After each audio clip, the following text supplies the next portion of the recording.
சன்லேண்ட்ல சமைச்சா சக்தி தானா வரும். குவி இந்தியாவின் தலை சிறந்த vernacular edtech brand, skilling everyone everywhere. Black Thunder, where fun never ends. OT Main Road, Mettupalayam. NEET என்றைக்கு அறிமுகப்படுத்தப்பட்டதோ அன்றையிலிருந்து முறைகேடு தான். இந்த ஆண்டு அது உச்சம்னு சொல்கிறோம். இதுதான் உச்சமா, இதற்கு மேலே இன்னும் உச்சம் இருக்கா அப்படின்னு நமக்கு தெரியாது. ஆள் மாறாட்டத்தை தாண்டி, ஸ்கோர் டேம்பரிங்கை தாண்டி, என்டிஏ நேஷனல் டெஸ்டிங் ஏஜென்சி யார் நடத்துகிறாங்களே அவங்களால கூட தங்க இஷ்டத்துக்கு எதை வேணாலும் எந்த ரூல்ஸை வேணாலும் மாற்றிக்க முடியும் அப்படின்ற அளவுக்கு இந்த வாட்டி முறைகேடு. சர்வசாதாரணம் என்ன சொல்றீங்க, ஒரு கேள்விக்கு மல்டிபிள் சாய்ஸ்ல 4 கொடுத்துட்டீங்க நீங்க ஆன்சர், அதுல 2 ஆன்சர் கரெக்டா இருந்துச்சு. அப்ப அந்த கேள்வி யாரெல்லாம் அட்டென்ட் பண்ணாங்களோ அவங்களுக்கெல்லாம் நான் ஃபுல் மார்க் கொடுத்துறேன். இப்போ நான் அந்த கொஸ்டினை அட்டென்ட் பண்ணாம இருந்தா, இப்போ வேணும்னா அவங்க ரீ எக்ஸாம் எழுதிக்கிட்டோம், இல்லைன்னா அந்த காம்பன்சேட்டரி மார்க் இல்லாம என்ன எக்ஸாமோ அந்த மார்க்கோ அதை ஏத்துக்கிறதா இருந்தா அந்த மார்க் ஏத்துக்கிட்டோம், இல்லைன்னா அவங்க ரீடெஸ்ட் எழுதிக்கிட்டோம். ஆப்ஷன் கொடுத்துட்டாங்கல்ல உச்ச நீதிமன்றமும் சொல்லி. மனுஷன் நினைச்சீங்களா, ரோபோ நினைச்சீங்களா, குழந்தை நினைச்சீங்கன்னா என்ன நினைச்சீங்க? ஐரோப்பிய நாடுகளை போய் சொல்லுவீங்களா இப்படிதான் நாங்க ஒரு தேர்வு நடத்துறோம்ட்டு? அமெரிக்கால போய் இந்த கண்டிஷனோட நீங்க ஒரு தேர்வு நடத்திடுவீங்களா? மனித உரிமை ஆணையம் சும்மா இருந்துருமா? இந்தியால மனித உரிமை ஆணையம், குழந்தை உரிமை ஆணையம் எல்லாம் தூங்கிக்கிட்டு இருக்கான்னு எனக்கு தெரியல. இதெல்லாம் ஒரு மனித உரிமை மீறல் இல்லையா? சந்தையின் சூழ்ச்சி, வணிகத்தின் சூதாட்டத்துக்கு பேர் தான் சார் நீட். அது தேர்வு கிடையாது சார். நீட் ஒரு சூதாட்டம். சூதாட்டம், வணிகத்தின் சூதாட்டம்.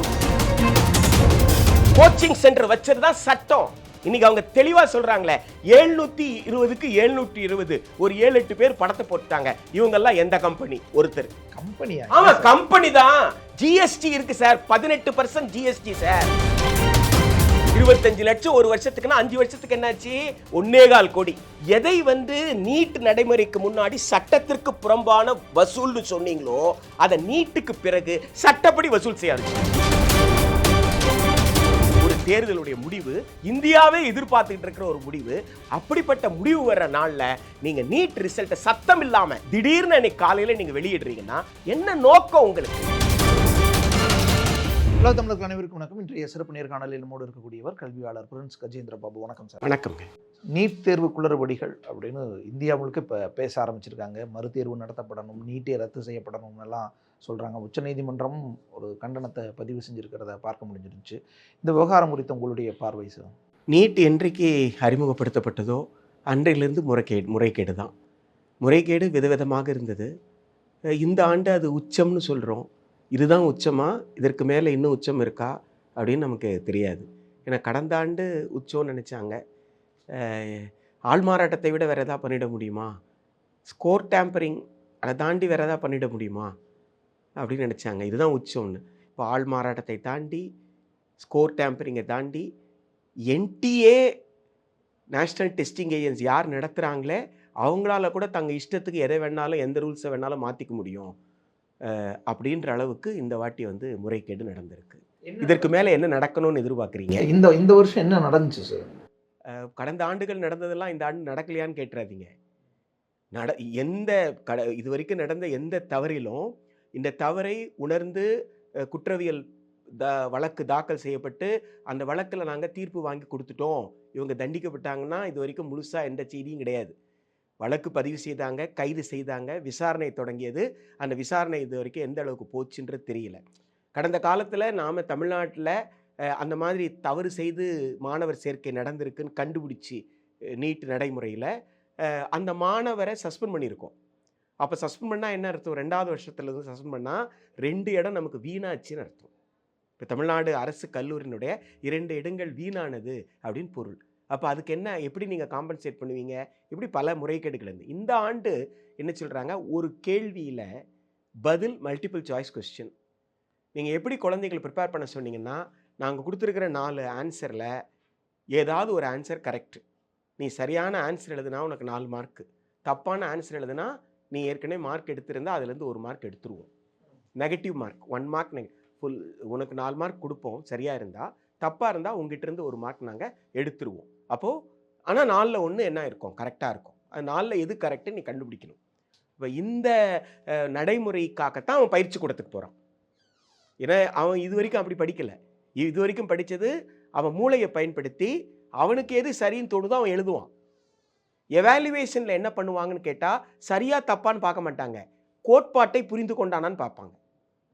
ஒரு கணிதம் சம்பந்தப்பட்ட கேள்வி, அதுக்கு விடையே முன்கூட்டியே தெரிந்த விடையாக கூட இருக்கலாம். இப்போ 320 இதுதான் விடை வரணும் அப்படின்ற இந்த எண் தான் விடைன்னு வந்திருக்கலாம். ஆனால் அவர் ஸ்டெப்ஸ் எல்லாம் கரெக்டாக போட்டிருப்பார். ஆனால் விடை 320 வராமல் 280 இருக்கலாம். அந்த மாதிரி டிரைவ் பண்ணும்போது ரிசல்ட் வேற இருக்கும்.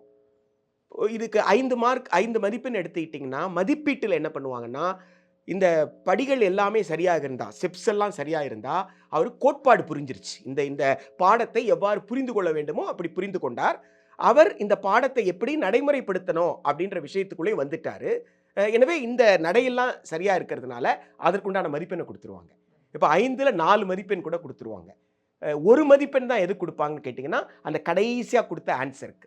அது தப்பாக இருக்கிறதுனால அதுக்கு தான் அந்த ஒரு வரைக்கும் அந்த ப்ராசஸ் எப்படி இருக்கு, கரெக்ட், அதுக்கான ஒவ்வொரு ப்ராசஸ்க்கும் ஒவ்வொரு மார்க் கொடுத்து இது மாத்திரம் இருக்காரு. அப்போ 5 மார்க்குக்கு ப்ராசஸ் எல்லாம் கரெக்டு, ஆன்சர் தப்புன்னு சொன்னால் கூட உங்களுக்கு 4 மார்க் கிடைக்குது.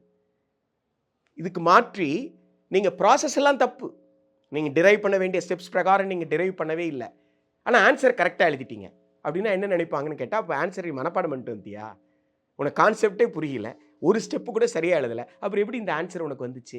அதனால ஸ்டெப்ஸுக்கு உண்டான எந்த மார்க்கும் கிடையாது, ஆன்சருக்கு உண்டான மார்க் 1 மார்க் தான் கிடைக்கும். ஆன்சர் கரெக்டாக. இதுக்கு பேர் எவாலுவேஷன். அப்போ எவாலுவேஷனில் ஃபார்மேஷனை பார்ப்பாங்க. ஒருவர் வேதியியல் பாடத்தை வேதியியல் தன்மையோடு வேதியியலுக்கு உண்டான அந்த விளக்கங்களை முழுமையாக உள்வாங்கி கொண்டாரா? இப்போ இதை அவருடைய அன்றாட வாழ்க்கைக்கு பொருத்தி பார்க்க அவரால் முடியுமா? ரசாயனங்களோட பயன்பாடு, இப்போ அந்த ரசாயனத்தை நம்ம சோப்பில் பயன்படுத்துகிறோம். ரசாயன பொருட்கள் எதில் இல்லை? பாலில் இருந்து எல்லாத்துலையும் இருக்குது.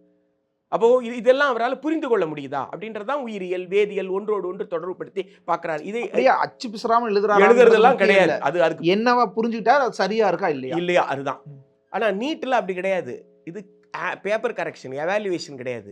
அதனால ஒரு தகுதியானவனை நீங்கள் கண்டுபிடிக்க முடியாது, அறிவாளியை கண்டுபிடிக்கவே முடியாது. அவன் ஆன்சரை கரெக்டாக எழுதுனா மார்க் கொடுத்துட்டு போகிறீங்க, ஆன்சர் தப்பாக எழுதுனான்னா அவங்ககிட்ட இருக்கிற மார்க்கை பிடிக்கிற போகிறீங்க. இவ்வளோதான் சொல்லி கொடுத்தீங்க. அப்போ நான் அறிவாளி ஆகிறதுக்கு இத்தனை நாளாக ப்ரிப்பேர் பண்ணிட்டு இருந்தேன்னா இப்போ நான் ரோபோவா ஆகணும். நீங்கள் சொல்கிற நேரத்துக்குள்ள அந்த துல்லியமாக நீங்கள் எதிர்பார்க்குற ஆன்சரை மட்டுமே எழுதணும். எனக்கு அந்த இடத்துல போய் உட்காந்துக்கிட்டு இந்த ஆன்சர் எப்படியா வரும் இந்த கேள்விக்கு, இப்படியே வரக்கூடாது, நான் சிந்திக்கணும். நான் சிந்திச்சாதான் சிவி ராமன் ஆக முடியும், இல்லைன்னா நான் சிவி ராமன் ஆக முடியாது. இன்னொரு ஃபிசிக்ஸ் வாத்தியார் ஆகலாம், அவ்வளோதான். அப்போ நான் ஒரு விஞ்ஞானி ஆகணும் அப்படின்னு சொன்னால் நான் ஏற்கனவே என்ன இருக்கோ அதை மீறணும், அதை உடைத்து விட்டு அதிலிருந்து ஒரு படி நான் முன்னேறுவது தான் உங்களுக்கு விஞ்ஞானி ஆவதற்கான அளவுகோல். இங்கே நீட்டில் அந்த அளவுகோல்லாம் கிடையாது. எனவே நான் கோச்சிங் சென்டர் போனேன், அப்படி என்னை ப்ரிப்பேர் பண்ணிக்கிட்டேன். நெகட்டிவ் மார்க்ஸ் அவாய்ட் பண்ண கேள்வியெல்லாம் வரலாம், அதுக்கு எதெல்லாம் பதிலாக இருக்கும், சந்தேகமாக இருந்தால் நான் எழுதக்கூடாது, நான் என்னை உஷார்படுத்திக்கணும். இதெல்லாம் ட்ரைனிங் கொடுக்குறாங்க அவங்க கோச்சிங் சென்டரில். வேறு எதுவும் அறிவுத்திறன்லாம் ஒன்றும் கிடையாதுங்க. இப்படி ட்ரெயின் ஆகி வந்திருக்கிறேன் நான். இதுக்காக லட்சக்கணக்கில் பணம் செலவு பண்ணி ட்ரெயின் ஆகி வந்தால் நீங்கள் சர்வசாதாரணமாக என்ன சொல்கிறீங்க, ஒரு கேள்விக்கு மல்டிபிள் சாய்ஸில் 4 கொடுத்துட்டீங்க நீங்கள் ஆன்சரு, அதில் 2 ஆன்சர் கரெக்டாக இருந்துருச்சான். சரியா? அப்போ அந்த கேள்வி யாரெல்லாம் அட்டன் பண்ணாங்களோ அவங்களுக்கெல்லாம் நான் ஃபுல் மார்க் கொடுத்துறேன்றீங்க. இப்போ நான் அந்த கொஸ்டினை அட்டன் பண்ணாமல் இருந்தா நீங்கள் இது வரைக்கும் சொன்னது என்ன, நான் கொடுத்ததில் 4ல் 1 தான்டா கரெக்டு, அதுக்கு தயார் பண்ணிக்கோன்னு தான் நீங்கள் சொன்னீங்க. அது எப்படி இவ்வளோ கேர்லெஸ்ஸாக என்னை நீங்கள் தலையிலிருந்து கால் வரைக்கும் ஸ்கேன் பண்ணி என்னை உள்ளே அனுப்புகிறீங்க? நீங்கள் அப்படி இருக்கிற நீங்கள் ஒரு கேள்வித்தாளை இவ்வளவு அஜாக்கிரதையாக உங்களால் எப்படி செட் பண்ண முடிஞ்சது? இது ஒரு பிரச்சனை. 2வது என்னன்னு கேட்டால், இப்படி கொடுப்பாங்கன்ற தெரியாது, இப்படி கொடுப்பாங்க. இதெல்லாம் என்ன சொன்னாங்கன்னா, போர்டு எக்ஸாமை நம்பாமல், நம்ம central board of secondary CBSE நடத்துகிற +2 நம்பாமல், மாநில பாடத்திட்டத்தில் நடத்தப்படுற மாநில வாரிய தேர்வை நம்பாமல் அவங்க இந்த மாதிரி மார்க் கொடுக்குறாங்களாம். அதனால் தகுதியானவர்களை கண்டுபிடிக்க முடியலையாம், திறன் வாய்ந்தவர்கள் வர முடியல, ஒரே ஸ்டாண்டர்டில் யாருமே இல்லையா. அதனால நான் ஒரே ஸ்டாண்டர்டில் எக்ஸாம் நடத்துகிறேன், ஒரே மாதிரி எவாலுவேட் பண்ணுறேன், அப்படி சொல்லி தான் நீட்டை கொண்டு வந்தீங்க. இப்போது போர்டு எக்ஸாமில் எதை பண்ணுறாங்கன்னு சொல்லி எது தப்புன்னு நீங்கள் அங்கே சொன்னீங்களோ அதை நீங்கள் இங்கே பண்ணியிருக்கிறீங்க இந்த வருஷம். சரியா? 2வது என்னன்னா, நேரம் இழப்பு. நேரம் இழந்தால் நாம் கேள்விப்பட்டது என்னன்னா, கூடுதல் நாம கொடுப்பாங்க. நான் ஆளுக்குள்ளே வந்துட்டேன், நீங்கள் கொஸ்டின் பேப்பர் லேட்டாக கொடுத்தா சாதாரணமாக என்ன பண்ணுவாங்க, எத்தனை மணி நேரம் லேட்டாக கொடுக்குறீங்களோ, 5 நிமிஷம் லேட்டாக, 10 நிமிஷம் லேட்டாக, கூடுதலாக கொடுத்து தான் நம்ம கேள்வி ஒரு மணிக்கு முடிய வேண்டிய எக்ஸாம் 1:15 வரைக்கும் அனுமதி கொடுப்பாங்க. அந்த மாதிரி வந்து அந்த அந்த கேள்வித்தாள் கொடுக்கறதுல இதாக இருக்கலாம். ஒரு மொழித்தாளுக்கு பதிலாக இன்னொரு மொழித்தாள், ஒரு மொழியில் கொடுக்க வேண்டிய தாளுக்கு பதிலாக இன்னொரு மொழியில் அதே தாளை கொடுத்துருக்கலாம். அப்போது இந்த மாதிரி சிக்கல்கள் கடந்த காலங்களில் நடந்திருக்கு. அதை திருத்திக் கொள்ள தயாராக இல்லை, அது நடக்காமல் இருக்கிறது உறுதி செய்ய தயாராக இல்லை. இந்த வருஷமும் அது நடந்திருக்குன்றத வெக்கம் இல்லாமல் என்டிஏ வந்து ஒப்புக்கொள்கிறது. அவ்வாறு தாமதம் ஏற்பட்ட 1500 பேருக்கு அவங்க என்ன கொடுத்துருக்காங்களாம், காம்பன்சேட்டரி மார்க் கொடுத்துருக்காங்களாம், இழப்பீட்டு மதிப்பெண். இந்த இழப்பீட்டு மதிப்பெண்ணுன்னு ஒரு விஷயம் இருக்கிறத நீங்கள் ஏன் அவங்க அறிவிக்கையில் சொல்லலை, பப்ளிக் நோட்டீஸில் ஏன் சொல்லலை?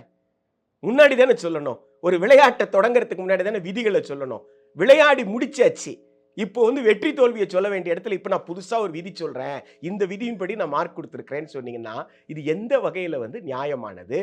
அவ்வாறு மதிப்பெண் கொடுப்பதற்கு எந்த சட்டம் உங்களுக்கு அதிகாரம் கொடுத்தது? எந்த அமைப்பு உங்களுக்கு அதிகாரம் கொடுத்தது? எப்படி இந்த அமைப்பு திடீரென்று யாருக்கும் தெரியாமல் எந்த விவாதம் இல்லாமல் நீங்கள் நடைமுறைப்படுத்தினீங்க? அப்படிதான் இந்த இதோடு சேர்த்து என்ன கேள்வி, பேப்பர் லீக் ஆகிருக்கிறதுக்கான வாய்ப்பு இருக்குது அப்படின்ற அந்த ஒரு வருஷம். ஆமா, வருஷம் இந்த கொஸ்டின் எல்லா சந்தேகத்தையும் சொல்றீங்க சார். ஒருத்தர் வந்து எனக்கு வேற மொழித்தாள் கொடுத்துட்டாங்கன்னு, ஒரு மொழித்தாள் ஒரு வேற மொழியில தாளை கொடுத்துட்டாங்கன்னு சொல்லி இவருக்கு கொடுக்க வேண்டிய மொழியில கொடுக்காம வேற மொழியில கொடுத்துட்டாங்க. அந்த தாளை எடுத்துட்டு வெளியில வந்துட்டார் சார், ஆளை விட்டு வெளில வந்துட்டார் சார். ஆளை விட்டு காம்பவுண்ட் விட்டு வெளில போகல, ஆனால் ஆளை விட்டு வெளில வந்துட்டார். இவங்க 30 பேர் 40 பேர் நின்று எங்களுக்கு வேற மொழியில கொடுத்துட்டீங்கன்னு காட்டுறாங்க. இப்படி கேமரா பிடிச்சிருக்கு. ஹாலை விட்டு வெளியில வந்தா லீக்கா லீக் இல்லையா எனக்கு தெரியல. கேமரால ஜூம் பண்ணி பார்க்க முடியுமா பார்க்க முடியாதா எனக்கு தெரியல. நீங்க என்ன சொல்லணும், அவங்க கையில பிடிச்சிக்கிட்டு இருந்தது கொஸ்டின் பேப்பர் கிடையாது, ஹால் டிக்கெட்டுன்னு சொல்லுங்க. நீங்க காட்டுங்க, அவங்க கையில பாருங்க, அவங்க கையில கொஸ்டின் பேப்பர் கிடையாது, அவங்க கையில ஹால் டிக்கெட் தான் இருந்தது, அதுவாது சொல்லுங்க. நீங்க அவங்க கேமரா முன்னாடி காட்டினாங்க, கேமரால ஜூம் பண்ணி என்னால் பார்க்க முடியுமா பார்க்க, எவ்வளோ ஷார்ட்ல இருந்து லாங்ல இருந்து எடுத்தாலும் சார். அப்படி ஒருவேளை லீக் ஆனா கூட அது யாருக்கு பயன்பட போகுது? என்ன எப்படி பயன்படும் யார் என்ன சொல்ல முடியும்? ஒரு மொழியிலன்னா அந்த மொழியில் இருக்கிறது தானே, அதே கொஸ்டின் தானே இன்னொரு மொழியில் இருக்க போகுது. இப்போ இந்த மொழி தெரிந்தவனால அந்த கொஸ்டினை சொல்ல முடியாதா? இல்லை சார், ஹாலில் உட்காந்துருப்பாங்கல்ல, அவங்க எப்படி என்ன நடந்திருக்குன்னு தெரியும். உங்களுக்கு தான் வந்து ஒரு சென்டருக்கு வெளியில உட்காந்து எழுதி கொடுத்துட்டு இருந்தாங்கன்னு சொல்றாங்களே, அந்த முறைகேடு வேற சொல்றாங்களே, அதுக்கான கைதே நடந்திருக்கு. இது எல்லாம் முறைகேடே இல்லைன்னு என்டிஏ சர்வசாதாரணமா சொல்லுது. ஒன்றிய அரசு ஒண்ணுமே நடந்துக்காத மாதிரி இப்போ ரொம்ப நல்ல புள்ள மாதிரி அந்த 1500 பேருக்கு வந்து நாங்க வந்து அந்த கிரேஸ் காம்பன்சேட்டரி மார்க் கொடுத்ததை கேன்சல் பண்ணிட்டோம். இப்போ வேணும்னா அவங்க ரீ எக்ஸாம் எழுதிக்கிட்டோம், இல்லைன்னா அந்த காம்பன்சேட்டரி மார்க் இல்லாமல் என்ன எக்ஸாமோ அந்த மார்க்கோ அதை ஏற்றுக்கிறதா இருந்தால் அந்த மார்க் ஏற்றுக்கிட்டோம், இல்லைன்னா அவங்க ரீடெஸ்ட் எழுதிக்கிட்டோம். ஆப்ஷன் கொடுத்துட்டாங்கல்ல உச்ச நீதிமன்றமும் சொல்லி. மனுஷன் நினைச்சீங்களா, ரோபோ நினைச்சீங்களா, குழந்தை நினைச்சீங்கன்னா என்ன நினைச்சீங்க? நீங்க நினைச்சா உங்க இஷ்டத்துக்கு என்ன வேணாலும் செய்வீங்களா? ஆனா நான் 5 நிமிஷம் லேட்டா வந்தா உள்ள விட மாட்டீங்க. நான் ஹால் டிக்கெட் மறந்து போய் வந்துட்டா ஒன்றும் கவலைப்படாத, ஹால் டிக்கெட் தானே நெட்டில் இருக்கு, நான் டவுன்லோட் பண்ணி தரேன், போய் உட்காரான்னு சொல்ல மாட்டீங்க. நான் ஹால் டிக்கெட் வச்சுட்டு வந்துட்டா நான் ஓடணும். இதே சாஃப்ட் காப்பி இருக்குல்ல, டவுன்லோட்ல இருக்குல்ல, உங்க வெப்சைட்ல இருக்குல்ல, உங்க வெப்சைட்ல நான் டவுன்லோட் பண்ணேன். நீப்பா ஹால் டிக்கெட் தானேப்பா மிஸ் பண்ணேன், உட்காருப்பா, அப்படி உட்கார் போய் டவுன்லோட் பண்ணி. அந்த மனிதாபிமானம் இல்லாத நீங்க இஷ்டத்துக்கு மார்க்கை கொடுப்பீங்க. உங்களுக்கு கஷ்டம்னா நீங்க வந்து தப்பு, நாங்க வந்து நீங்க தப்பு பண்ணா அதை நீங்க நியாயப்படுத்திப்பீங்க. ஆனா நான் தப்பே பண்ணல, ஆனா பல்வேறு காரணங்களுக்காக எனக்கு ஏதோ ஒரு சிக்கல் ஏற்பட்டிருக்கலாம். நான் வந்து ஷூ போடக்கூடாது, நான் செருப்பு போட்டு வரணும். எல்கேஜில இருந்து எனக்கு ஷூ போட்டே பழக்கப்படுத்திட்டீங்க. இப்ப திடீர்னு ஷூவே போட்டு வராத, சரியா, ஃபுல் ஹேண்ட் போட்டு வராத, பாக்கெட் வச்சு ஷர்ட் வச்சுட்டு வராத, என்னென்ன கண்டிஷன் போட்டீங்க? கேவலப்படுத்த மாட்டா? நீங்க ஐரோப்பிய நாடுகளில் போய் சொல்லுவீங்களா இப்படிதான் நாங்கள் ஒரு தேர்வு நடத்துறோம்ட்டு? அமெரிக்காவில் போய் இந்த கண்டிஷனோட நீங்க ஒரு தேர்வு நடத்திடுவீங்களா?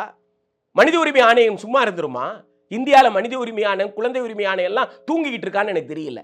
இதெல்லாம் ஒரு மனித உரிமை மீறல் இல்லையா? இவ்வளவு மனித உரிமை மீறலை உங்களால செய்ய முடியுது. ஆனா நீங்க சர்வசாதாரணமா வந்து ஆமா நாங்க கொடுத்தோம் மார்க், அப்போ இப்போ நீங்க திரும்ப பெறீங்கன்னா என்ன அர்த்தம்? தப்பு பண்ணிட்டீங்கன்னு அர்த்தம். அப்புறம் தப்புக்கு யார் தண்டனை கொடுக்கிறது? இல்ல உச்சநீதிமன்றம் சொல்லுதேங்கிறதுனால ஒருவேளை அது வரைக்கும் போயிடுச்சு. உச்சநீதிமன்றம் சொல்லியதாக இருந்தால் எந்த வழக்கில் சொன்னாங்க, வழக்கு போட்டது யாரு, வழக்கு எத்தனை நாள் நடந்தது, எந்த பத்திரிகையில இந்த வழக்கை பற்றி செய்தி வந்தது, வழக்கின் தீர்ப்பை என்டிஏ வெப்சைட்ல போட்டிருக்கீங்களா? அது மருத்துவ மாணவர் சேர்க்கை சம்பந்தப்பட்ட வழக்கா? நீட்டு சம்பந்தப்பட்ட வழக்கா? நீட்டில் அந்த மாதிரி நீங்க மதிப்பீட்டு கொடுக்கலாம், நஷ்டஈடு இழப்பீட்டுக்கான மதிப்பீடு கொடுக்கலாம். எந்த உச்ச நீதிமன்றம் சொல்லிச்சு? எந்த தேதியில சொல்லிச்சு? இல்லை சார், புனிதம் கெட்டுருச்சுன்னெல்லாம் சொல்கிறாங்க. அப்போ நம்ம அதுக்கு ஏற்ற மாதிரி தானே கொஞ்சம் சரி என்னென்ன இருக்கோ அதெல்லாம் சரி பண்ணலான்னு தானே ஒரு ஆணையம் யோசிக்கும். இதுல புனிதமே இல்லை சார். புனிதமான கல்வியை சிதைத்து வணிகத்துக்கிட்ட கொடுத்த சந்தையின் சூழ்ச்சி, வணிகத்தின் சூதாட்டத்துக்கு பேர் தான் சார் நீட்டு. அது தேர்வு கிடையாது சார். நீட் ஒரு சூதாட்டம். சூதாட்டம், வணிகத்தின் சூதாட்டம், என்ன சந்தையின் சூழ்ச்சி. மாணவன் 1ஆம் வகுப்பிலிருந்து 12ஆம் வகுப்பு வரைக்கும் அவன் தாய்மொழியில ₹1 செலவு செய்யாம அவங்க அப்பாவோட போய் அவங்க அப்பா என்ன வேலை செய்யறாரோ அந்த வேலை செஞ்சுட்டு, அவங்க அம்மா என்ன வேலை செய்யறாங்களோ அவங்க கூட இருந்து வேலை செஞ்சுக்கிட்டு அவனால +2 படிச்சு மதிப்பெண் எடுத்து அவனால் மருத்துவ மாணவர் சேர்க்கைக்கு வர முடியும். ₹1 செலவு செய்யாம தமிழ்நாட்டில். சரியா? தேர்வு கட்டணம் கூட கிடையாது தமிழ்நாட்டில். வெறும் 13,000 ரூபாயில அரசு மருத்துவ இடத்துல அந்த பிள்ளையால ஒரு வருஷத்துல MBBS படிக்க முடியும். இன்னைக்கு தேதியில ஒரு 5 வருஷத்துக்கு முன்னாடி வெறும் 4,500 ரூபா. சரியா? அப்படின்னா இன்னைக்கு தேதியில 75,000த்துல 5 வருஷத்தை முடிச்சு வரலாம். இது உங்களுக்கு ரொம்ப வயிற்றெரிச்சலா இருந்தது. ஒரு கவர்மெண்ட் ஸ்கூல்ல 1ஆம் கிளாஸ்ல இருந்து 12ஆம் கிளாஸ் வரைக்கும் ₹1 கூட படிக்காம ஒரு 10 பேரோ 20 பேரோ சேர்றது உங்களுக்கு பிடிக்கல. அந்த 10 பேர் 20 பேர் சேராம இருக்கணும்னா என்ன செய்யறது? இப்படியான ஒரு வடிகட்டுதல் முறையை கொண்டு வர்றது. அப்ப நீங்க இதுல கொடுக்கக்கூடிய அந்த கேள்வித்தாள் இருக்கு இல்லைங்களா, அந்த நடைமுறை, இந்த நீட் என்ற நடைமுறை இருக்கே, அந்த நீட் என்ற நடைமுறைக்கு நான் பழக்கப்படவே இல்லை. ஏனென்றால் நான் மனிதனாக வளர்க்கப்பட்டேன். நான் மனிதனாக வளர்க்கப்பட்டதால் எனக்கு சுயமான சிந்தனை இருக்கு. அப்ப சுயமான சிந்தனை இருக்கும் பொழுது அந்த சுயமான சிந்தனையை பயன்படுத்தி நான் கிரிட்டிக்கலா தான் திங்க் பண்ணுவேன், கிரிட்டிக்கலா தான் எழுதுவேன். எனக்கு என்ன சொல்லி கொடுத்தாங்கன்னா 1ஆம் வகுப்புலேருந்து 12ஆம் வகுப்பு வரைக்கும், டேய் நீ எந்த கேள்விக்கும் பதில் எழுதாம வந்துராதரான்னாங்க. அது ஆசிரியரும் சொன்னாங்க, பெரியவங்களும் சொன்னாங்க, வீட்டில் இருக்கிற அப்பா அம்மாவும் சொன்னாங்க. ஏன் சொன்னாங்கன்னு கேட்டா அவங்களுக்கு நம்பிக்கை. புள்ள 1ஆம் வகுப்புலேருந்து 12ஆம் வகுப்பு வரைக்கும் எங்க போயிருக்கிறாங்க? பள்ளிக்கூடத்துக்கு போயிருக்காங்க, படிச்சிருக்காங்க. அதனால இந்த பிள்ளைக்கு பாடம் தெரியாம இருக்கிறதுக்கு வாய்ப்பே கிடையாது. ஆனா குழந்தைக்கு இயல்பு ஏதோ ஒரு காரணத்துக்காக மறந்து போகும். எனவே ஏதாவது ஒரு ஆன்சர் அந்த குழந்தை விடை எழுத ஆரம்பிச்சா கொஞ்ச நேரம் கழிச்சு அதுக்கு பதில் வந்துடும். ஓ நம்ம எழுதுற தப்பு இது இல்ல ஞாபகம் வந்துடும். நமக்கே கூட அந்த எக்ஸ்பீரியன்ஸ் இருந்திருக்கலாம். அந்த ஆன்சரை அடிச்சுட்டு 2வது வாட்டி எழுதுவோம் நம்ம. அப்போ நினைவுபடுத்தி கொள்ளக்கூடிய அந்த உளவியலை புரிந்து கொண்டு சொல்றது தான் 18 வயதிற்கு கீழே இருக்கிற குழந்தைகளை இப்படித்தான் ஹேண்டில் பண்ண முடியும். உலகத்துல 18 வயதுக்கு கீழே இருக்கிற யாருக்கும் நெகட்டிவ் மார்க்கிங்கே கிடையாது. அது இங்கதான். ஆக இது எதற்காக இப்படி செய்தாதான் எனக்கு இதுவரைக்கும் இந்த நடைமுறை பழக்கம் இல்லைன்றதுனால நான் பயந்து எங்க வருவேன்னா கோச்சிங் சென்டருக்கு வருவேன். கோச்சிங் சென்டர் வச்சதுதான் சட்டம். இன்னைக்கு அவங்க தெளிவா சொல்றாங்களே 720க்கு 720 ஒரு 7-8 பேர் படத்தை போட்டாங்க. இவங்கெல்லாம் எந்த கம்பெனி? ஒருத்தர். இன்னும் ஒரு 5-6 பேர் படம் எங்க கம்பெனி? கம்பெனியா? ஆமா கம்பெனி தான். ஜிஎஸ்டி இருக்கு சார், 18% ஜிஎஸ்டி சார். கோச்சிங் சென்டருக்கு ஃபீஸ் கட்டினீங்கன்னா 1 லட்சம் ரூபாய் ஃபீஸ் கட்டினா உங்களுக்கு அரசாங்கத்துக்கு எவ்வளவு ஜிஎஸ்டி போகுதுன்னா 18% ஜிஎஸ்டி போகுது. கவர்மெண்டே கோச்சிங் கொடுக்குது இல்ல சார்? ஏன் சார்? கவர்மெண்டே கோச்சிங். நீங்க யாரு வேணாலும் கோச்சிங் கொடுங்க சார். சுட்ட தோசையை 2வது வாட்டி சுட்டா என்ன சார் ஆகும்? மாவு ஊத்துனீங்க, சுட்டுட்டீங்க, தோசை சுட்டாச்சு, என்ன செய்யணும்? நீங்க சாப்பிடணும். சுட்ட தோசையை 2வது வாட்டி சுட்டீங்கன்னா என்ன ஆகும்? கருகி போயிடும். அப்புறம் 15 வயசுல இருந்து 17 வயசு வரைக்கும் இருக்கக்கூடிய குழந்தைக்கு அந்த வயதிற்கு தகுந்தாற் போல வேதியியல் பாடத்தை கொடுத்தீங்க. அந்த வயதுல எனக்கு என்ன புரிதல் திறன் இருக்குன்னு பாக்குறதுக்காக. எனக்கு 10 வயசுல புரிதல் திறன் இருக்கான்னு பாத்தீங்க, 13 வயசுல இருக்கான்னு பாத்தீங்க, 15 வயசுல 10ஆம் வகுப்பு போர்டு எக்ஸாம்ல எனக்கு புரிதல் திறன் இருக்கான்னு பாத்தீங்க. அப்போ அந்தந்த வயதிற்கு இருக்க வேண்டிய புரிதல் திறன் எனக்கு இருக்கு. அப்போ 15 வயதில் இருக்க வேண்டிய புரிதல் திறன் இருக்குன்னு சொன்னா 17 வயதுக்கு இருக்க வேண்டிய திறன் எனக்கு இருக்குன்ற நம்பிக்கையில என்ன 17 வயதுக்கு உண்டான ஹையர் செகண்டரி கோர்ஸ்க்கு எனக்கு +1ல சேர்த்தீங்க. இப்போ +1 +2 முடிச்சுட்டு 17 வயசுல நான் நிரூபிச்சிட்டேன். இப்போ 15 வயசுல இருக்க வேண்டிய திறன் இருந்துருச்சு. 17 வயசுக்கு என்னென்ன இருக்கணுமோ அந்த முதிர்ச்சியோட எனக்கு திறன் இருந்துருச்சு. அப்படின்னா 20 வயசுல எனக்கு இருக்கும்ல. அப்ப நீங்க நேரா அனுப்ப வேண்டியது தானே. அதுக்கப்புறம் அதே சிலபஸ்ல நீங்க என்ன வேற மாதிரி நடத்துறது? சிலபஸ் அதேதான். ஒரு சிலபஸினுடைய ஒரு பகுதி தான் மதிப்பீடு.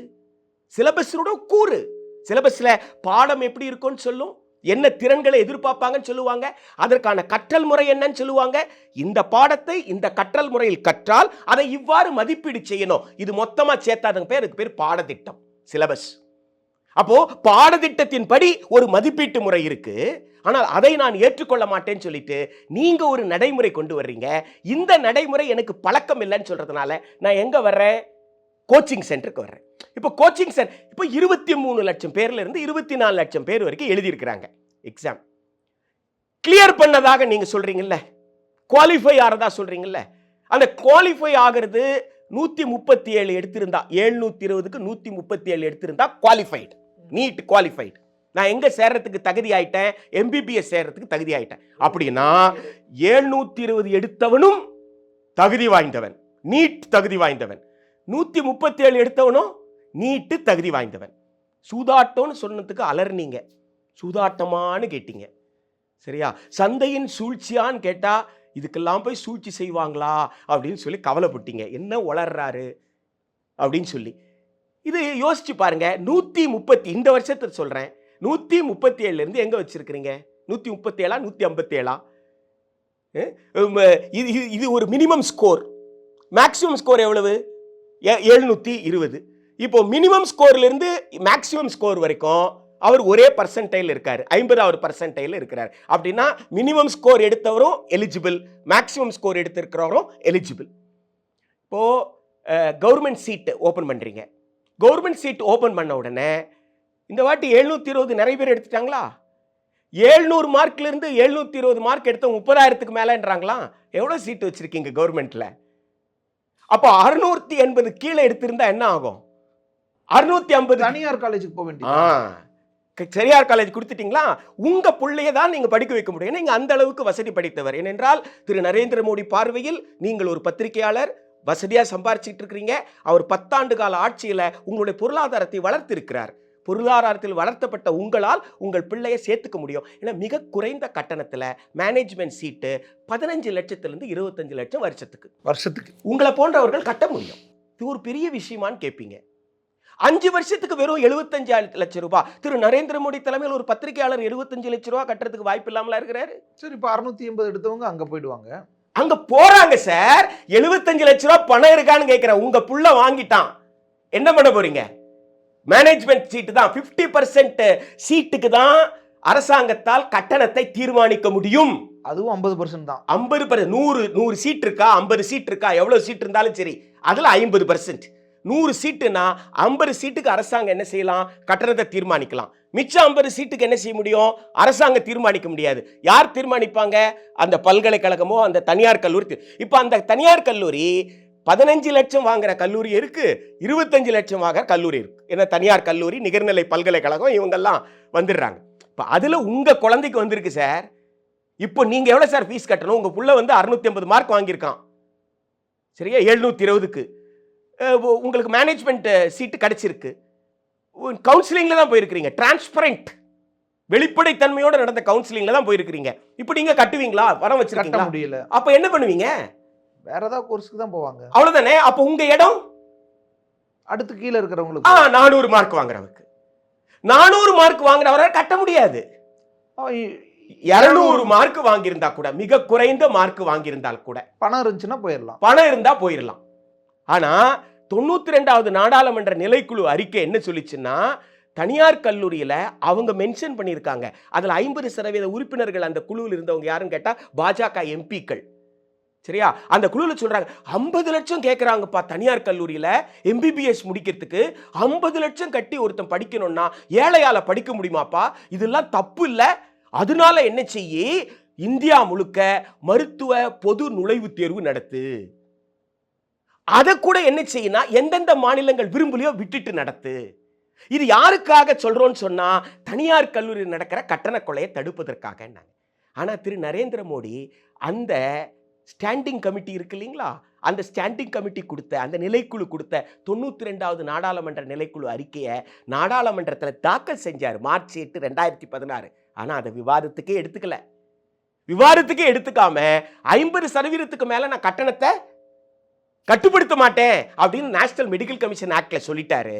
அதன் விளைவு என்ன ஆயிடுச்சு? இன்னைக்கு அவங்க 50 லட்சத்துக்கே அலர்னா இன்னைக்கு வந்து உங்களுக்கு 75 லட்சத்திலிருந்து 1.25 கோடி.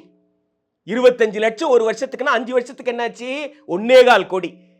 அப்போ வணிகமயத்தை கட்டுப்படுத்துறேன்னு சொல்லிட்டு எதை வந்து நீட் நடைமுறைக்கு முன்னாடி சட்டத்திற்கு புறம்பான வசூல்னு சொன்னீங்களோ அதை நீட்டுக்கு பிறகு சட்டப்படி வசூல் செய்ய ஆரம்பிச்சிட்டீங்க. சரி, டாக்ஸாவது வாங்க முடியும்ல சார்? இப்போ அதுதான் சார் கருப்பு பணமா போயிட்டு இருந்துச்சு, இப்ப கருப்பு பணம் இல்லாம ஒயிட்டாவது இருக்குல்ல. அநியாயத்தை நியாயப்படுத்தி இருக்கிறீங்க, வணிகத்தை என்ன பண்ணி இருக்கிறீங்க? ஊக்கப்படுத்தி இருக்கிறீங்க. 720க்கு 680 மார்க் வாங்கினவனால இந்த பணம் கட்ட முடியலன்னா அவன் தலையெழுத்து, நாங்க ஒன்றும் பண்ண முடியாதுன்னு கை விரிச்சிட்டீங்க. அதுக்கு அடுத்து அதுக்கப்புறம் என்ன நீங்க தரத்தை தீர்மானித்தீர்கள்? என்ன எந்த நோக்கம்? 2 நோக்கம் தானே சொன்னீங்க. ஒன்று தரமானவர்களை சேர்ப்போம், 680 தரமா 200 மார்க் தரணுமா தரமா? அப்போ 680 இருக்கிறவனுக்கு இடம் கொடுக்காம அந்த இடத்த வந்து 200 மார்க்கனும் வாங்கியிருக்கானா தரமும் அடிபட்டு வச்சு. வணிக மையத்தை ஒழிப்பேன்னு சொன்னீங்க, வணிக மையத்தை ரெட்டிப்பாக்கிட்டீங்க. பள்ளிக்கூடங்கள் இன்னைக்கு டபுள் ஆயிடுச்சு. இன்னைக்கு பள்ளிக்கூடத்தில் சேர்க்கும் போது என்ன ஆயிடுச்சு உங்களுக்கு? பள்ளிக்கூடத்துக்கு ஒரு ஸ்கூல் ஃபீஸ் கட்டணும், அதுக்கப்புறம் வந்து ஒரு கோச்சிங் சென்டருக்கு கட்டணும். கோச்சிங் கிளாஸஸ் என்ன ஆயிடுச்சு? கிளாஸ் ரூமை ரீப்ளேஸ் பண்ணிடுச்சு. இவ பையன் கிளாஸ் ரூம்ல டீச்சர் டீச் பண்ணல, அவன் அட்மிஷன் தான் போடுறான், அட்டெண்டன்ஸ் தான் விழுது. ஆனா கோச்சிங் சென்டர்ல இருந்து வந்து அவனுக்கு நீட் கோச்சிங் டைரக்டா கொடுத்துட்டு இருக்காங்க. கற்றல் திறன் போயிருச்சு. அப்ப இனி தாவரவியல் அறிஞர் வருவாரா? வேதியியல் அறிஞர் வருவாரா? இயற்பியல் அறிஞர் வருவாரா? ஒரு காலத்துல ஒரு 10 வருஷத்துக்கு முன்னாடி உலகத்தில் மிக அதிக எண்ணிக்கையில் விஞ்ஞானிகள் இருக்கக்கூடிய நாட்டில் ஒரு நாடாக இந்தியாக போற்றப்பட்டதே, உலகத்துக்கே பல விஞ்ஞானிகளை கொடுத்த நாடாக இந்தியா போற்றப்பட்டதே. இனி அப்படிப்பட்ட வாய்ப்பு கிடையாது. ஏன்னா அவன் தாவரவியலா படிக்கல, அவன் வந்து நீட் நடைமுறைக்கான பயிற்சியாக தான் படிக்கிறான். விலங்கியலை நீட், வேதியியல் அப்படித்தான், இயற்பியல் அடித்து எல்லாமே நீட் நடைமுறைக்கான பயிற்சின்னு படிக்கிறானே தவிர அதை ஒரு பாடமாக அவன் வேதியியல் அறிஞனாக இயற்பியல் அறிஞனாக அடிப்படை திறன்களை வளர்த்துக் கொள்வதற்கும் படிக்கல. அதனாலதான் இவன் என்ன ஆகிறான்னு கேட்டா, இந்த 680 மார்க் வாங்கினவன், இந்த 450 மார்க் வாங்கினவெல்லாம் சேர முடியல. அவன் ரிப்பீட்டர் 2வது வருஷம் ஒரு வருஷம் கோச்சிங் போய் படிச்சுட்டு போயிடும். சர்வசாதாரணமாக தான் சார் திரு நரேந்திர மோடியினுடைய ஆட்சியில உங்களை போன்ற பத்திரிகையாளர்களுக்கு கூட வாய்ப்பும் வசதியும் அவன் இன்னொரு படிக்க முடியுது. ஆனா ஏழை விவசாயினோட நிலைமை என்ன? கூலி தொழிலாளியோட விவசாயி என்ன? ஆட்டோ ஓட்டுநர், பேருந்து ஓட்டுநர், ரயில் ஓட்டுநர், இவங்க குழந்தைகளுக்கு என்ன சம்பளம் வச்சிருக்காங்க? அவங்க என்ன வருமானத்தை அவங்க சேர்த்து வைக்க முடியும்? அவங்க பிள்ளைகளுக்கு எப்படி 2வது வருஷம் அவங்க கட்ட முடியும்? அப்படியும் வீட்டை விற்று என்னென்ன செய்ய முடியும் எல்லாம் செஞ்சு கட்டுறாங்க. ரிப்பீட்டர் ஆகிறானா 2வது வருஷம். அப்போ என்ன நடக்குதுன்னு கேட்டால், ஒன்று மதிப்பெண் கூடலாம் அல்லது குறையலாம். இந்த வருஷம் வந்திருக்கிற ரிசல்ட் பற்றிய செய்தி பத்திரிக்கையில் வந்திருக்கு. அதை கொஞ்சம் எடுத்து படித்து பாருங்கள். கடந்த ஆண்டு எழுந்த மார்க்கை விட இந்த ஆண்டு மார்க் எடுக்கிறதுக்கு ஏதோ ரொம்ப குறைவுலாம் நினைக்காதீங்க. 550க்கு மேலே எடுத்திருக்கான் போன வருஷம். அவன் போன வருஷம் சேரலை. அப்போ 550க்கு மேலே அவன் எடுத்திருக்கான், போன வருஷம் சேரலைன்னா நீங்கள் என்ன சொல்லணும்? அப்போ போன வருஷம் சேர்ந்தவன் அத்தனை பேரும் 550க்கு மேலே எடுத்தவன் தான் சொல்லணும். லாஜிக் அதுதானே. ஆனால் அது நடக்கலையே. 200 மார்க் வாங்கினவன்லாம் கேட்டான் சென்டர்ல. இப்போ இவன் ரிப்பீட்டரா? இந்த ரிப்பீட்டர் இந்த வாட்டி எடுத்திருக்கான்ல, இந்த வாட்டி எடுத்திருக்கிற மார்க் அவனுக்கு கிடைக்காதான். ஏன்னா இந்த வாட்டி 680க்கு மேலே எடுத்தவனுக்கு தான் கவர்மெண்ட் சீட்டு கிடைக்குமா. போன வாட்டி விட இவன் இம்ப்ரூவ் பண்ணிட்டான், முடியல. இவனுக்கு பேர் என்ன? ரிப்பீட்டரா. முதல் வருஷம் எழுதியிருக்கான், செகண்ட் இயர் எழுதும்போது ரிப்பீட்டர், 3வது வருஷம் எழுதுனா ரிப்பீட்டர், சேலஞ்சர், இப்படி பல பேர் வச்சிருக்கிறாங்க. சரியா? அப்போ சந்தையினுடைய ஒரு மிகப்பெரிய லாபத்திற்காக உருவாக்கப்பட்ட ஒரு சதி திட்டம் தான் இந்த நீட்டே தவிர. நீட் ஒரு சதி திட்டம். ஆமா, சந்தையினுடைய. ஏன்னா எல்லோருக்கும் டாக்டருக்கு படிக்க வைக்கணும்னு ஆசை இருக்கு, லட்சக்கணக்கான பேருக்கு ஆசை இருக்கு, சீட்டு கம்மியா இருக்கு. அப்போ கோச்சிங் சென்டர்ல வந்து லட்சக்கணக்கான பேர் கட்டுவாங்கல்ல. யோசிச்சு பாருங்க, 49 ரூபா ஒரு வருஷத்துக்கு, ஒரு மணி நேரத்துக்கு 49 ரூபா கோச்சிங் ஃபீஸ்ன்றீங்க ஆன்லைன்ல. ஒருத்தர் கட்டினா 49 ரூபா ஒருத்தருக்கு. அப்படி 1 கோடி பேர் கட்டினா ஒரு செலவு இல்லாம என்ன? ஒரு ஆன்லைன்ல தானே, ஒரு வாட்டி இன்வெஸ்ட் பண்ணா முடிஞ்சு வச்சு ஃபுல்லா எனக்கு லாபம். அப்ப லாபம் லாபம் லாபம். என்டிஏக்கு லாபம், நேஷனல் டெஸ்டிங் ஏஜென்சி, அது ஒரு கல்வியல் அமைப்பே கிடையாது. யூனிவர்சிட்டி வந்து ஏன் சார், ஒரு மெட்ராஸ் யூனிவர்சிட்டி எடுத்துக்கோங்க, ஜவஹர்லால் நேரு யூனிவர்சிட்டி எடுத்துக்கோங்க. நாடாளுமன்ற தேர்தல் முடிவு வரும் பொழுது அவங்க பட்டப்படிப்புக்கான ரிசல்ட்டை கொடுப்பாங்களா? ஒரு யூனிவர்சிட்டி செய்யுமா? ஒரு கல்வியல் அமைப்பு செய்யுமா? ஒரு வியாபாரி தான் செய்வான். என்டிஏன்றது ஒரு வியாபாரி, ஒரு ஏஜென்சி, ஒரு முகவர். அவர் கல்வியல் செயல்பாட்டில் எந்த அக்கறையும். அதனாலதான் சரியா நாடாளுமன்ற தேர்தல் முடிவு வர்ற அன்னைக்கு என்டிஏ முடிவை கொடுக்கிறாரு, நீட்டு முடிவை கொடுக்கிறாரு. எதுக்காக? கடந்த ஆண்டு நடந்ததை விட இந்த ஆண்டு சூழ்ச்சி அதிகமாக நடந்திருக்கு. கடந்த ஆண்டு நடந்த முறைகேடை விட இந்த ஆண்டு முறைகேடு அதிகமாக நடந்திருக்கு. எனவே அந்த முறைகேடு விவாதத்துக்கு வராமல் இருக்கிறதுக்காக இல்லைன்னா நாடாளுமன்ற தேர்தல் முடிவு வர நேரத்தில் கிட்டத்தட்ட நீண்ட 7 ஃபேஸ்ன்னு சொல்லி ஒரு 3 மாதத்திற்கு மேல நடந்திருக்கக்கூடிய ஒரு தேர்தலுடைய முடிவு, இந்தியாவே எதிர்பார்த்துட்டு இருக்கிற ஒரு முடிவு, உலக நாடுகள் எல்லாம் உன்னிப்பா கவனிச்சிட்டு இருக்கிற ஒரு முடிவு. அப்படிப்பட்ட முடிவு வர்ற நாள்ல நீங்க நீட் ரிசல்ட்டை சத்தம் இல்லாம இந்த தேதியில வரப்போகுதுன்னு ஒரு நாளுக்கு முன்னாடி கூட அறிவிப்பு கொடுக்காம திடீர்னு அன்னைக்கு காலையில நீங்க வெளியிடுறீங்கன்னா என்ன நோக்கம் உங்களுக்கு? அப்போ உங்க தவறை யாரும் உங்கள் தவறை கண்டுக்காம இருக்கணும் அப்படின்றதுனால நீங்க அந்த வேலையை செஞ்சிருக்கீங்க. அங்க தவறு செய்ததை இன்றைக்கு உறுதிப்படுத்தி இருக்கிறீங்க. தப்பு பண்ணதால தான் நான் ரத்து பண்றேன்றீங்க. விசாரணைக்கு வந்தா பிரச்சனை ஆயிடும் உங்களுக்கு தெரியும். எனவே மற்றவர்கள் பாதிக்கப்பட்டது உண்மைன்னு உங்களுக்கு தெரியும். அதனால நீங்க என்ன செய்றீங்க? நான் கொடுத்ததை நான் வாங்கிக்கிறேன், நீ எடுத்ததை மட்டும் நீ வச்சுக்கோ, எடுத்ததில் உனக்கு திருப்தி இல்லைன்னா உனக்கு மட்டும் நான் இன்னொரு எக்ஸாம் எழுதுறேன் அப்படின்னு சொல்றது எந்த வகையில் ஒரு நியாயமான அணுகுமுறையாக இருக்க முடியும்? எந்த அளவுகோல் வைத்து பார்த்தாலும் இந்த சந்தை நடைமுறை, நீட் என்ற இந்த சந்தையினுடைய சூழ்ச்சி, வணிகத்தின் சூதாட்டத்திலிருந்து மாணவர்கள் காப்பாற்றப்படணும்னா இது ஒட்டு மொத்தமாக இதை விலக்கிக் கொள்ளணும். தமிழ்நாடு அரசை பொறுத்த வரைக்கும் சட்டப்படி அது அரசமைப்பு சட்டத்தில் கொடுத்திருக்கிற 246 பிரிவில் கொடுக்கிற அதிகாரத்தின்படி ஒரு சட்டத்தை ஏற்றியிருக்கிறாங்க. அரசமைப்பு சட்டத்தை உருவாக்கியவர்களுக்கு நல்லா தெரியும், இந்தியாவில் பல மாநிலங்கள் இருக்கு. இந்தியா முழுக்க ஒரு சட்டம் எழுதலாம். ஏதாவது ஒரு மாநிலம் இந்த சட்டம் எனக்கு வேண்டாம், நான் ஒரு சட்டம் எழுதிக்கலன்னு சொல்லலாம். அப்படி ஒரு சூழல் வந்தால் அந்த சட்டத்தை எப்படி செல்லத்தக்கதாக்குவது என்பதற்காகத்தான் 254 உட்பிரிவு 2 வச்சிருக்கிறாங்க. அதுல குடியரசுத் தலைவர் ஒப்புதல் கொடுத்தா அந்த சட்டம் செல்லுபடி ஆயிடும். ஒரு சட்டத்தை செல்லுபடி ஆக்குவதற்காக ஒரு வழி கொடுத்திருக்கு. அப்ப அந்த வழியின் அடிப்படையில் ஒரு மசோதா அனுப்பப்பட்டிருக்குன்னா குடியரசுத் தலைவர் ஒப்புதலை வாங்கி கொடுக்காம ஏன் 3 வருஷமா வச்சிட்டு இருக்கிறீங்க? இப்போ நீங்க ஒரு தப்பு பண்ணீங்க சார். தப்ப நீங்க என்ன பண்ணிட்டீங்க? நான் வாபஸ் வாங்கிக்கிறேன். யாரை பழி வாங்கி இருக்கிறீங்க? மாணவர்களை பழி வாங்கியிருக்கு. தவற நீங்க பண்ணீங்க. மாணவரா உங்ககிட்ட கிரேஸ் மார்க் கேட்டாரு. மாணவர் கரெக்ட் டைம்ல கொஸ்டின் பேப்பர் கூட அவர் கரெக்டா உட்கார்ந்துட்டாரு. இல்ல மாணவருக்கு கேண்டிடேட் எந்த தப்பும் பண்ணல. தப்பு பண்ணதெல்லாம் யாரு? என்டிஏ. தப்பு பண்ண என்டிஏ எந்த குற்றத்துக்கு உள்ளாகாம தப்பிச்சிருமா? இந்த மாணவர் இன்னொரு வாட்டி எழுதலாம், இல்ல வேண்டாம், தொலைஞ்ச டைம் தொலைஞ்சதுதான், கிடைச்ச மார்க் போகணும், ஏத்துக்கிட்டு போகணுமா? இது எந்த ஒரு நியாயம்? இது நேச்சுரல் ஜஸ்டிஸா? உச்ச நீதிமன்றம் சொல்லட்டும், உயர் நீதிமன்றம் சொல்லட்டும், யார் வேணாலும் சொல்லட்டும், இது இயற்கை நீதிக்கு பொருந்துமான்னு நான் கேட்கிறேன். அப்போ இயற்கை நீதிக்கு பொருந்தாத அனைத்தையுமே நீங்க நீதின்னு சொல்லுவீங்க. ஆனா இந்திய அரசமைப்பு சட்டத்தின் படி உருவாக்கி அனுப்பி இருக்கக்கூடிய ஒரு மசோதாவிற்கு குடியரசுத் தலைவர் ஒப்புதலை பெற்றுக் கொடுப்பதற்கு நீங்க முன்வர மாட்டீங்கன்னு சொன்னா இது நிச்சயமாக மக்களாட்சியை மதிக்கக்கூடிய விஷயமாக இருக்க முடியாது. எனவே கூட்டாட்சி தத்துவத்தை மதித்து மக்களாட்சி மாண்புக்குட்பட்டு தமிழ்நாடு அரசை பொறுத்த வரைக்கும் அந்த மசோதாவிற்கு ஒப்புதல் கொடுத்து இந்த ஆண்டு மருத்துவ மாணவர் சேர்க்கை அந்த தமிழ்நாடு அரசு இயற்றியிருக்கிற சட்டத்தின்படி +2 மதிப்பெண்ணின் அடிப்படையில் மருத்துவ மாணவர் சேர்க்கை நடத்துவதற்கு அனுமதி கொடுக்கணும்.